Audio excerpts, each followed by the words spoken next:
Okay, good morning everyone. We'll make a start. Welcome to our first preview press conference for the 2024 AIG Women's Open. I'm delighted to welcome England's Charley Hull in the world number 10 to the interview room. Charley, thank you for joining us this morning. Last year you were runner-up at Walton Heath. How much would it mean to you to go one better this week here in St Andrews?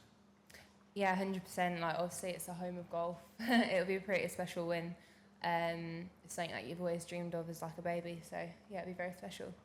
And how are you enjoying the St Andrews experience, the old course factor? It is quite a place to come and play and compete in a big championship. Yeah, I teed up on the back nine yesterday morning, and as you walk down like 17 and 18, you get like goosebumps. It's pretty cool.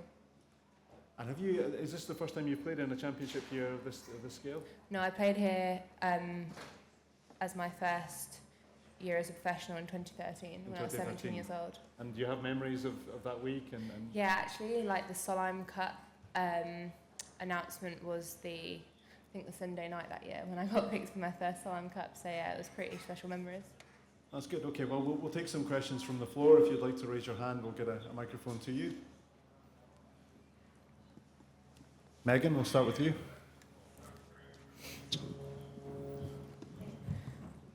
Charley, you talk a little bit about in how 2013 was your first experience. How much did you play here as an amateur, and how much do you remember from kind of that 2013 experience as well? So when I was 9 years old, we actually had the HSBC Wee Wonders, like the championship here, but it wasn't around the old course, it was around like one of the 9-hole golf courses.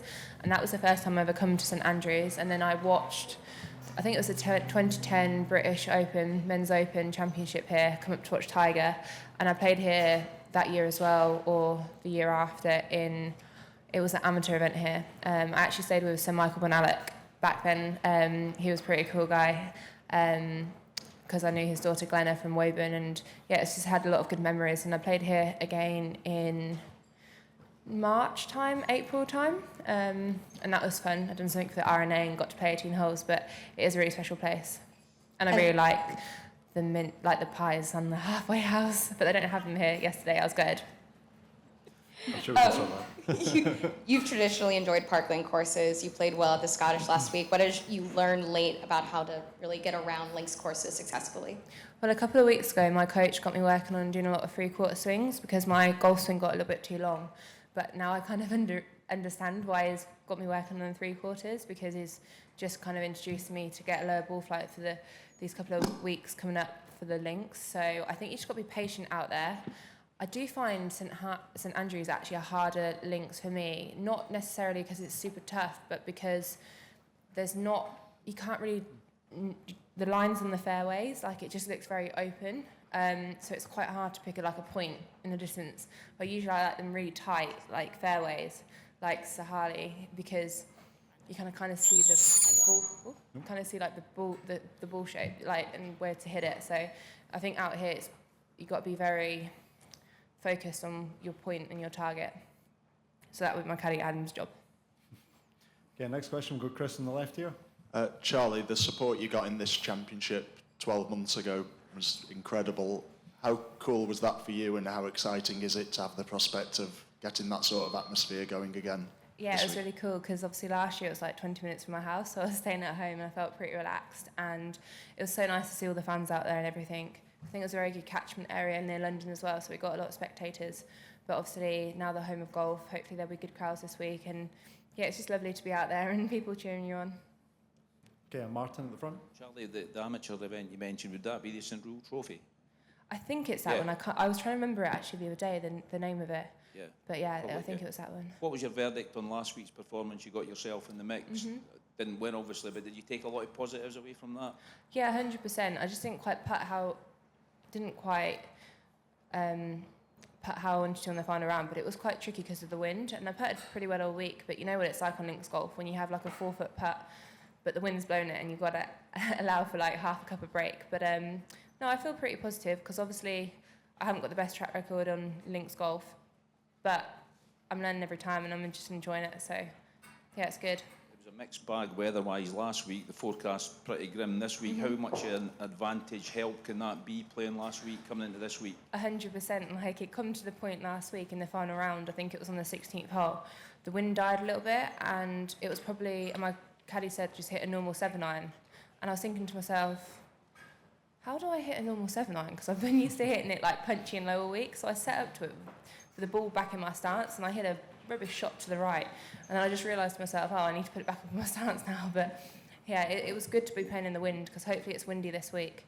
And it's just it's a bit more of a challenge. I really enjoy that, like the grind out there. Okay, next question on the left-hand side.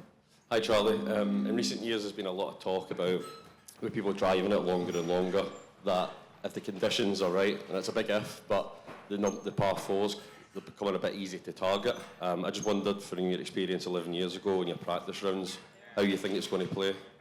I can't really remember too much from where I was hitting it 11 years ago, but I just remember when I played here in, I think it was May, the wind was actually a different direction. And then yesterday the wind was the opposite direction, so holes like, I think is it 10, 11, 12. So 10 I could get on when I played here in April, and then for some reason I think I played off the wrong tee when I played here. The other, like back then I could drive, I think it was a 12 as well. But yesterday it was like a 4-iron short of the bunkers, and then like a 8-iron into the green, so it was a lot different. It's obviously the third time that it's ever been held here. Would you like to see it become a bit more of a regular thing when it's such a prestigious venue? Yeah, 100%. I think it would be really cool. I think it's like, it'd be cool if it was here every like 5 years, or I don't know, however long. It'd be really cool. Any more questions? Martin? Got a microphone to you. You mentioned staying with Sir Michael Bonallack.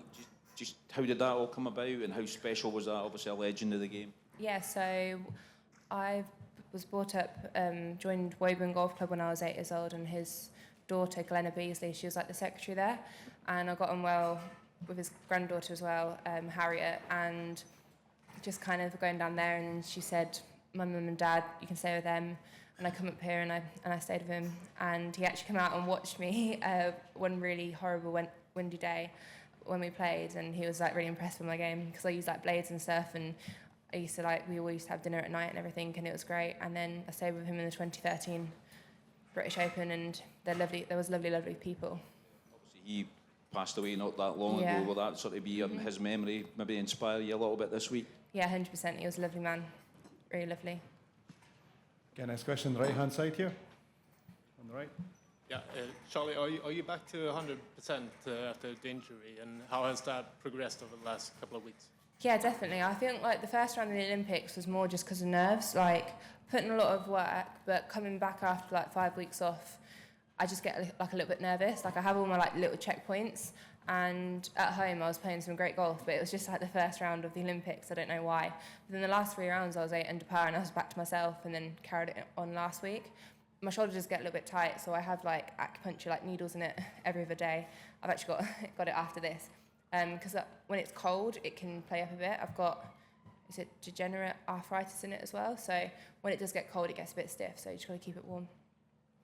Apart from that, I'm healthy and ready to go. Any more questions? Well, Charlie, thank you for joining us and best of luck this week. Thank you. See you later.